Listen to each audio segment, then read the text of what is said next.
اب اللہ نے ان کی نشانی بھی بتا دی ہے. یہ شیخی خورے اور متکبر کون ہوتے ہیں؟ الذین یبخلون ویأمرون الناس بالبخل. یہ وہ لوگ ہیں جو خود بھی کنجوس ہوتے ہیں اور لوگوں کو بھی یہ کہتے ہیں کہ کنجوسی کرو. اچھا بڑی حیران کن بات ہے، کنجوس وہ خود ہیں، لوگوں کو کیوں کہتے ہیں کہ کنجوسی کرو؟ اس لیے لوگوں کو اگر یہ کہیں گے نا تو تبھی اپنا مال بھی بچا کے رکھ سکتے ہیں. اگر وہ لوگوں کو یہ کہیں کہ جناب اللہ کی راہ میں خرچ کرو تو لوگ کہیں گے تو بھی تو اتنا کچھ جوڑے ہے، تو لا نظر اللہ دی راہ خرچ کر. سمجھ رہی بات کی؟ تو اس کا آخری حل کیا ہے کہ چپ کر کے نا خود بھی کنجوسی کرو اور کوئی باقیوں کو پہلے ہی پریمپٹیولی کہنا شروع کر دو دیکھو جی بالکل ہی نہ بندہ خرچ کر دے، کچھ جوڑ کے بھی رکھو. تو پھر جس کو آپ یہ مشورہ دے رہے ہیں وہ آپ کو یہ تو نہیں کہے گا کہ سر اللہ کی راہ میں لگائیں. سمجھ رہی بات کی؟ تو وہ کیا کرتے ہیں؟ بخل خود بھی کرتے ہیں، لوگوں کو بھی کہتے ہیں کنجوسی کرو.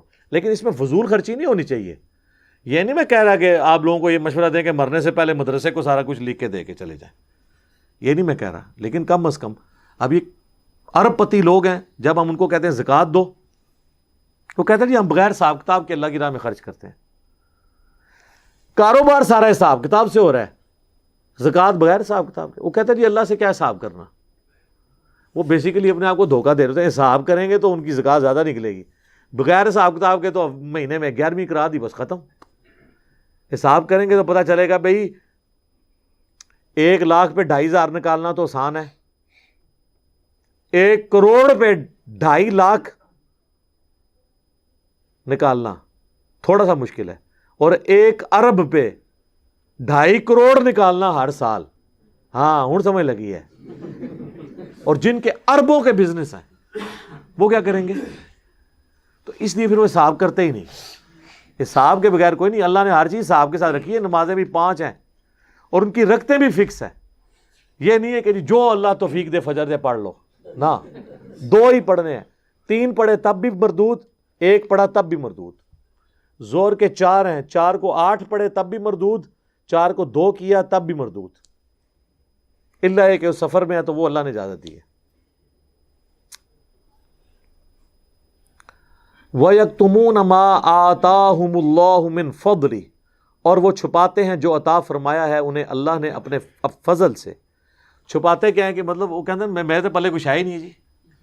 ظاہر کنجوسی کرنے کے لیے یہی کہنا پڑے گا نا جی میں تو اپنی 2 وقت کی روٹی مشکل پوری ہوتی ہے. یہ آپ دیکھیں گے اتنا بزنس ہوتا ہے اور یہ کہہ رہے ہوتے ہیں تو وہ چھپا رہے ہوتے ہیں. یہ بھی ناپسندیدہ ہے. شیخی بگاڑنا بھی ناپسندیدہ ہے اور ناشکری بھی ناپسندیدہ ہے.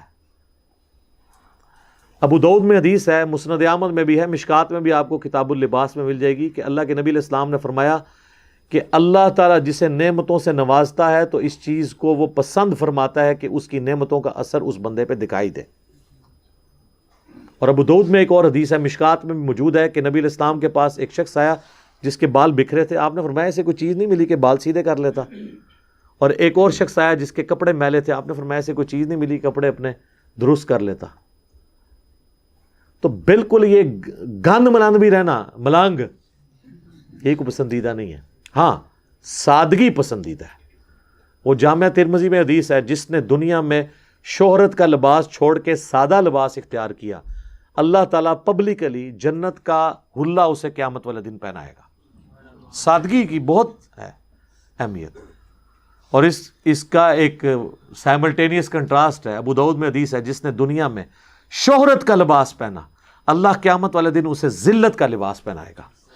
شہرت کا لباس کیا ہے کہ میں ڈومیننٹ نظر آؤں.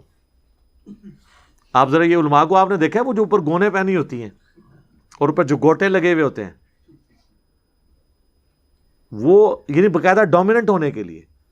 ابھی ہماری یہ جو ایک پگڑیوں والی جماعت ہے اس میں تو ساروں نے پگڑی پہنی ہوتی ہیں، تو جو ان کے امیر تھے انہوں نے ڈومیننٹ ہونے کے لیے یہاں پھول لگانا شروع کر دیا. اور وہ پھول صرف انہوں نے لگایا ہوتا ہے اور کسی نے نہیں. مطلب کوئی وزنی ہے جو صرف وہی اٹھا سکتے ہیں. نہیں پتہ چل جائے کہ یہ the best Umang the best ہے. کچھ نہ کچھ ایسا ضرور کرتے ہیں جس سے وہ نظر آئے. تو ڈومیننٹ ہونے کی کوشش کرتے ہیں. سادگی کے اندر ہی فائدہ ہے. میں بھی یہ جو آپ پگڑی اور یہ چیز دیکھ رہے ہیں نا، یہ صرف درس کی ریکارڈنگ کے لیے ہوتا ہے، باقی تو میری بھی عام انسانوں والی زندگی ہے. درس کی ریکارڈنگ کے لیے اس لیے کہ یہ درس کو ریکارڈ کروانے کا سرٹیفکیٹ ہے. انڈیا، پاکستان، بنگلہ دیش میں جس کی پگڑی نہ ہو اس کو لوگ کہتے ہیں کہ جس کی تو بات ہی نہیں سننی، اس کی تو شکل ہی مسلمانوں والی نہیں ہے. ٹھیک ہے، تو ہم ہر وہ سنت اڈاپٹ کریں گے جس کی وجہ سے لوگ ہماری بات سن لیں. اس کو اڈاپٹ تو سنت کی نیت سے کریں گے، لیکن اسٹریٹجی بھی ہے. کئی لوگ کہتے ہیں جی کبھی ٹوپی میں درس ریکارڈ کروا دیں. نہیں، یہ بہانہ انٹر ہی نہ ہونے پائے. اب ڈاکٹر ذاکر نے ایک بڑی اچھی باتیں کرتے، لوگ کہتے یہ ٹائی پائی ہوئی ہے نا، بس وہ ان کی باتوں کی طرف توجہ ہی کوئی نہیں. غامدی صاحب کی کوئی اچھی بات آ جائے وہ کہتے ہیں جی اس نے تو اپنے اوپر اسلام نافذ نہیں کیا ہوا. پروفیسر احمد فی اختر صاحب کو کہتے ہیں جی ان کی داڑھی نہیں ہے. چونکہ یہ ذہن ہی ہے. اب میرے بارے میں یہ تو کہہ نہیں سکتے کہ داڑھی نہیں ہے، پوری نہیں ہے، پگڑی نہیں ہے، کرتا شلوار نہیں ہے، کچھ بھی نہیں ہے. ٹھیک ہے، تو پھر اور بہانے گھڑ لیتے ہیں. لیکن ایٹ لیسٹ جتنے بہانے ہم ایڈریس کر سکتے ہیں اتنے تو کریں. باقی پوری تو صرف اللہ کی ذات ہے، مخلوق تو کبھی بھی پرفیکٹ نہیں ہو سکتی. وَأَعْتَدْنَا لِلْكَافِرِينَ عَذَابًا مُهِينًا، اور اللہ تعالیٰ نے ایسے کافروں کے لیے ذلیل و خوار کر دینے والا عذاب تیار کر رکھا ہے. وَلِعَوْذُ بِاللَّهِ تعالیٰ. اچھا یہ جب آتا ہے نا والکافرین، لوگ بڑے بے فکر ہو جاتے ہیں. اچھا ہے کافروں کے بارے سے سانو تو نہیں کیا جا رہا ہے. اب کیا کریں جی ہم؟ پنجابی میں تو تراویح سے 20 تراویحیں بن جاندیاں نے. ان جاہلوں کا کیا کریں؟ تو قرآن میں اور عربی لنگوسٹک میں کفر کا صرف مطلب یہ نہیں ہوتا جو نان مسلم ہم لیتے ہیں. کفر کہتے ہیں انکار کو، کفر کہتے ہیں ناشکری کو. جو غیر مسلم ہے اس کو ہم کافر کیوں کہتے ہیں؟ کہ اس نے اللہ کے نبی کا انکار کیا. مسلمان بھی کافر ہو سکتا ہے. کس طرح؟ صحیح مسلم میں حدیث ہے بندے کے کفر اور ایمان کے درمیان فرق نماز ہے. تو اللہ کے فضل سے، بلکہ کہنا چاہیے اللہ کے غضب سے، پاکستان کے مسلمانوں کی اکثریت کافر ہے. عقیدے میں ہم مسلمان مانتے ہیں، عملاً کافر ہے کیونکہ نماز چھوڑ رہے ہیں. لیکن ان کو ہم کافر نہیں کہتے. کیوں؟ عقیدے میں مسلمان ہیں، ان کے کلمے کا احترام کرتے ہیں. جس طرح صحابہ نے خوارج کے کلمے کا احترام کیا، حالانکہ خوارج صحابہ کو اعلانیہ کافر کہتے تھے. یہ ہم نے صحابہ کا فہم لیا ہے کہ اگر کسی میں کوئی کفر کی بات بھی پائی جائے اور وہ آپ کا اہل قبلہ اور اہل کلمہ ہے، آپ اس کی تکفیر نہیں کریں گے ورنہ دعوت کا دروازہ بند ہو جائے گا. ایک بڑا یہ خارجیوں کی اپروچ ہے کہ آپ کلمہ گو کو کافر کہنا شروع کرتے ہیں. جس طرح ہمارے یہاں پہ کئی جماعتیں ہیں جو خوارج والا کام کر رہی ہیں، دوسروں کی تکفیر کرتی ہیں. اس ایشو کو سمجھنے کی ضرورت ہے. بہرحال عربی میں کفر کہتے ہیں ناشکری کو، انکار کو. اچھا غیر مسلم بھی ناشکرہ اس لیے ہوتا ہے کہ اس نے اللہ کی دعوت کو قبول نہیں کیا، پیغمبر کی قدر نہیں کی، تو ناشکرہ ہے. جس اللہ نے اس کو پیدا کیا وہ اس کی عبادت نہیں کرتا، وہ ناشکرہ ہے. تو اگر ایک کافر اللہ کی عبادت نہ کر کے ناشکرہ ہے تو مسلمان عبادت نہ کر کے شکر گزار ہے؟ اگر آپ مجھ سے پوچھیں تو وہ بڑا مجرم ہے. جو بندہ ریگستان میں پیاسا مر جائے اس پہ کم ترس آئے گا آپ کو، لیکن جو دریا کے کنارے پیاسا مر جائے اس پہ زیادہ ترس آئے گا کہ ظالم تجھے پتہ ہی نہیں دریا تیرے سامنے سے گزر رہا تھا، تیرے گھر میں قرآن موجود تھا اور تو شرک پہ مر گیا. چلو جس تک قرآن کی دعوت نہیں پہنچی اس کا معاملہ تو اللہ کے سپرد، تو کیوں بدبختی میں مر گیا؟ تو یہ بھی کفر ہے. کفر کہتے ہیں ناشکری کو. لہذا قرآن پڑھتے ہوئے جب بھی یہ ذکر ہے نا کفر کا، تو یہ آپ نے اس کا ترجمے سے فوراً جو ہے وہ ٹرمپ یا مودی کو ذہن میں نہیں لے آنا. اس میں حافظہ اللہ، آیت اللہ، مدہ ذلہ، دامت برکاتہم عالیہ بھی آ رہے ہوں گے ڈپینڈنگ اپان دا سچویشن. ظاہر ہے جی، ایک بندہ کہتا ہے جی میں عالم دین ہوں اور آپ اسے کہتے ہیں قرآن میں یہ لکھا ہے، اور وہ کہتا ہے جی جاؤ پہلے ڈگری لے کے آؤ، میں نہیں مانتا تمہاری بات، آپ کے بخاری میں یہ لکھا ہے، آپ کے نہیں مان. میں نے کئی بار ایک واقعہ سنا ہے. ہمارے ایک بھائی، انہوں نے حنفیوں کی مسجد میں ایک نماز پڑھی، دیوبندی یا بریلوی کسی ایک مکتب فکر کی مسجد تھی، اور وہ جو امام صاحب تھے نا انہوں نے اپنے ساتھ وہ ایک ڈیسک رکھا ہوا تھا، جس وہ ڈیسک رکھے ہوتے ہیں نا عموماً، جس کے نیچے چھوٹا سا تالا بھی لگا ہوتا ہے. اور اس پہ وہ رکھ کے بچوں کو پڑھاتے ہیں. تو اس ڈیسک کے اوپر انہوں نے مسلم شریف رکھی ہوئی تھی. اچھا مقتدی تو کتنے روب کھا رہے ہوں گے کہ صحیح مسلم پڑھی ہوئی ہے. تو وہ نماز پڑھ کے جب فارغ ہوئے نا تو انہوں نے امام صاحب سے کہا کہ میں نے آپ سے ایک سوال کرنا ہے کہ ابھی بھی آپ نے جو ہمیں نماز پڑھائی ہے نا وہ اس طریقے کے مطابق نہیں ہے جو آپ کے ڈیسک پہ کتاب رکھی ہے اس کے اندر لکھا ہوا ہے. ہائے ہائے ہائے, چھکا ہے کہ نہیں؟ کتنا بڑا چھکا ہے کہ جو کتاب اس نے ادب کے ساتھ سامنے رکھی ہوئی ہے اس کتاب کے پاس کھڑے ہو کے وہ نماز پڑھی ہے جو اس طریقے سے ہٹ کے ہے جو اس کتاب کے اندر ہے. اب اس کا جواب تو یہ ہونا چاہیے کہ بیٹا بتائیں مجھے کہاں میں نے غلطی کی ہے.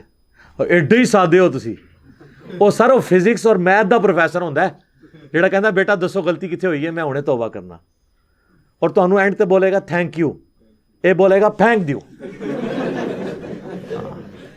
پھر کہتے ہیں عزت نہیں لوگ کرتے. عزت کیوں کریں؟ عزت کیسے کریں؟ آپ کی عزت کرواتے ہیں آپ کی حرکتیں ہیں عزت کروانے والی. تو وہ کہتے ہیں جب میں نے اس سے کہا نا کہ یہ جو مسلم شریف رکھی ہے تم نے ابھی جو نماز پڑھائی ہے وہ یہ ڈیسک والی کتاب جو تمہاری اپنی کتاب ہے اس میں نہیں لکھا. اس کا تو جواب ہونا چاہیے تھا کھولتے 10 منو, یہی ہونا چاہیے تھا نا. وہ کہتا ہے اس نے جواب نہیں دیا, وہ غصے سے کھڑا ہوا اور اپنے نیچے سے یوں مسلح کھینچا اور کہا آپ کو علماء سے بات کرنے کی تمیز نہیں ہے. ہائے ہائے ہائے, ہر ٹائم ایک سرٹیفکیٹ ہے کہ آپ کو علماء سے بات کرنے کی تمیز نہیں ہے. چلیں تمیز اس کو نہیں ہے, آپ کو جواب دینے کی تمیز ہے. یہاں کئی لوگ آتے ہیں بڑے روڈ انداز میں سوال کرتے ہیں, تو میں نے کبھی یہ نہیں کیا کہ میں ان کے اس روڈ انداز میں سوال کا جواب نہ دوں. ہاں یہ ہو سکتا ہے کہ میں کسی کو تھوڑا گائیڈ کروں کہ یار اس کو یوں نہیں یوں یہ چیز ہے, لیکن جواب ضرور دوں گا کیونکہ اس سے میری آخرت جڑی ہوئی ہے. اگر مجھے ایک بندہ آ کے بتاتا ہے کہ جی یہ آپ نے اپنے ڈیسک پہ جو کتابیں ہیں آپ نے جو بات کی فلاں تو اس کے خلاف ہے, تو مجھے تو رات کو نیند نہیں پڑنی چاہیے. اللہ کے فضل سے آج تک کوئی بندہ ایسا نہیں ہے جو یہ کہے کہ جو آپ بیان کر رہے ہیں وہ اس کے الٹ لکھا ہوا ہے.